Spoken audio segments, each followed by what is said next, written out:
I'm going to take from where Ted left us with this definition of the on-track indicator and talk a little bit about what we've seen in the most recent two cohorts of first-time ninth graders in the school district of Philadelphia. And before I jump all the way in, I wanted to throw a little line to who is PERC, in case people in the audience aren't familiar. So PERC is the Philadelphia Education Research Consortium, and I think our keynote speaker would be really happy to know about PERC. It was a partnership launched in 2014 between the School District of Philadelphia, the charter school sector in Philadelphia, Research for Action, as well as the three major research universities in Philadelphia. And the goal is to conduct research that the public school sector wants and needs to know information about, so that then we can devote capacity to implementing those evidence-based decisions. So hopefully our keynote speaker is happy about that. So that's PERC. In terms of what I'm going to talk about today, the study that I'm going to talk about today is, as Ted threw out there, ninth grade is a really important juncture for students. We know that that step and whether a student is successful in ninth grade or not has great implications for whether or not they eventually graduate. And SDP developed this new on-track indicator this year to determine whether or not a ninth grader has been successful in their first year of high school. And so the goal of this study is to then apply this definition to the two most recent cohorts of ninth graders. And it's important to emphasize that this indicator was just developed, and now I'm applying it to the last two cohorts where that indicator wasn't yet developed while those students were going through their ninth grade year. But we still think it's important in order to provide this benchmark. So now we know this is how we're going to measure on track through ninth grade going forward. So how do we look before developing this indicator? So it develops that benchmark and also starts to identify some characteristics of students or of schools who might need extra support in order to increase their on-track rates going forward. In terms of what this study examined for specific questions, so we used this new on-track indicator to look at overall what percentage of SDP students were on track in those two most recent cohorts. Among those who were off track, what were they missing? What requirements were they missing from being on track? Which students were most often on track or closest to being on track, so looking at some trends among students, and also looking at some trends across schools. How did schools differ in their overall on-track rates in these past two cohorts? In terms of what data and methods that we used, so we used de-identified student data, about almost 17,000 students from these two most recent cohorts. So from the class of 2019, those freshmen in 15-16, and from the class of 2020, those freshmen just this past school year. So again, applying this new indicator back to them. And then we had data on credits earned. Obviously, that's going to be how we determine if they're on track or not, and by subject. Credits attempted, the high school that they attended, as well as some demographics of gender, race, and ethnicity, and then some program statuses of whether they were English learners or receiving special education services, and also low-income family indicators. And as Ted already explained, so there were kind of five requirements to being on track for these first-time ninth graders. They have to get 1 credit in each of the 4 core subjects, plus 1 additional credit from any source. And an important caveat of that is that a student can then be off track if they fail a core course, or if they don't attempt one of those core courses. If a student is not enrolled in a credit-bearing math class in their freshman year, by this definition, they will be off track. We found from the data that that's a rare case. The vast majority of the ninth graders in this sample were attempting a credit in each of the 4 core courses. But it's just important to know that basically those 5% of students who weren't attempting a science class, by definition, would not be on track at the end of the year. And sometimes that's a very intentional decision for the school, for the curriculum of the school, or for the student themselves. Maybe that non-credit-bearing math class will set them up to be successful the next year. It's just important to know that by definition they would be on track, even if it's like the right decision for that instance. But again, for the most part, that's not what we saw happening in the data. So what we did see happening.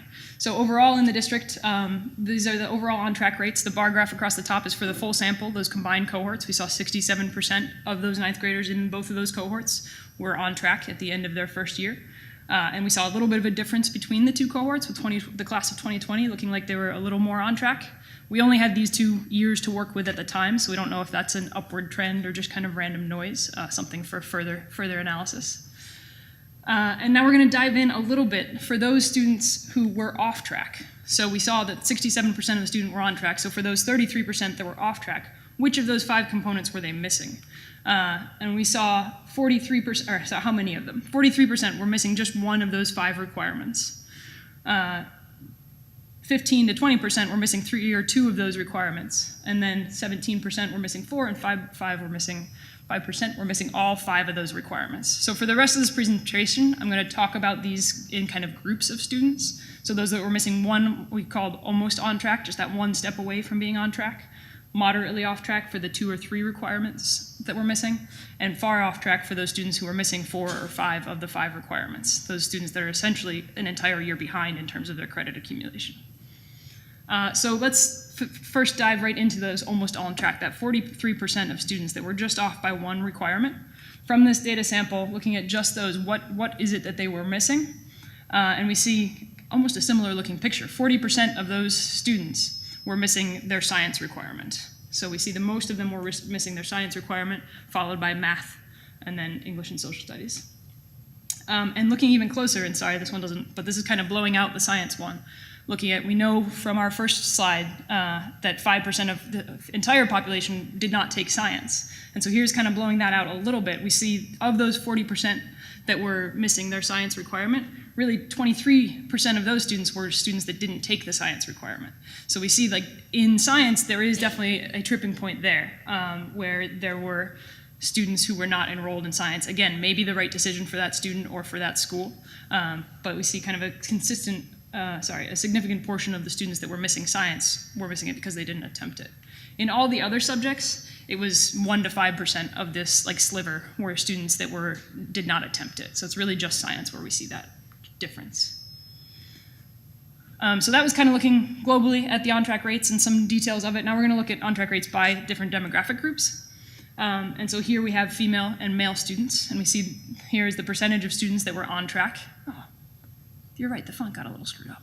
The percentage sign's weird. In any case, 72% of the female students were on track versus 62% of the male students. So we see females more often on track than their male counterparts. And also, again, just kind of pulling out and looking at those students that were off track, how many of those items were they missing? And in this case, female students were less often off track, and those that were off track were less far off track. So we see 50% of the off track female students were off track, just missing that 1 requirement, versus 38% on the male side that were off track, were just almost on track right there. And more male students that were far off track, having missed 4 or 5 of the 5 requirements. In terms of off-track rates by race and ethnicity, and this is going back to just overall who's on or off track, we can see the different race ethnicity categories, and categories with fewer than 25 students were excluded from this analysis. And so we see overall there's room for improvement from all of the racial ethnicity groups, but Asian students tend to have the highest on-track rate, and Black and Hispanic students tended to have the lowest on-track rates. We'll then break down again just of these off-track students by race ethnicity group. And again, the students of Asian race were jumping out as a little bit different, and there's a smaller percentage of Asian students that were far off track in that red box at the top compared to the other race and ethnicities. And similarly, there are more Asian students that are almost on track, that are really close to that versus the other race and ethnicities. And then just to look at across the two, by gender and race and ethnicity. So here on the left side, we have all of the females by the 5 different racial ethnicity groups. And then on the right is the groups of males on the by race ethnicity group. And we can see that within each group, if you compare the bars of the same color of the same race ethnicity, females were outperforming, there were a higher percentage of females on track compared to their male peers. And we see the same general trend where Asian students have the highest on-track rates, and Black and Hispanic students had the lowest on-track rates through them. And then we'll look at a couple different statuses. So first, for special education students, the percentage of students who were on track that were special education students was just 50% compared to 70% of their regular education peers. And then in terms of looking at those off-track students, the special education students were farther off track than their regular education peers. And just a quick caveat, anyone in this sample is included in the sample if they attempted at least one credit. There are students in special education with IEPs where they do not need to earn credits. Their IEP specifies that. So if they didn't attempt NA, they would not be included in the process. There are also some students with IEPs that modify their credit requirements. In that case, we didn't have a way of identifying those students. We didn't have data on the IEP,